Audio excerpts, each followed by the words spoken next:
Co je štěstí? Mužka jednom zlata. Co je klíčové? Být důležitý. A věřím, že vy jste důležitý. A my?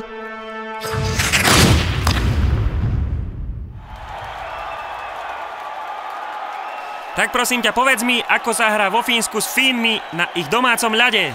Tak na fínskom ľade sa hrá na piču, lebo je tu plná piča tých Fínov, robia takú kulisu, že sa nepočujeme na tom ľade.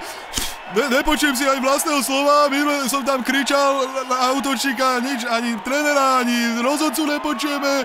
Pískajú tu jak na domácom ľade, no na kokot sa hrá úplne na piču. A myslel si napríklad aj na chalanov, ktorí sem dnes nemohli prísť hrať? Tak určite v kabine je dobrá nálada, mysleli sme aj na chalanov, čo tu nie sú, sme s nimi v spojení cez Skype a non-stop si voláme, SMS-kujeme aj cez zápas, píšeme si. Slovensko útočí, strieľa a gól! To nie je možné! Čo vám jebe? Slováci! Klikaj tu na e-shop! Lokál filmy z DVD! Nech ti nejebe!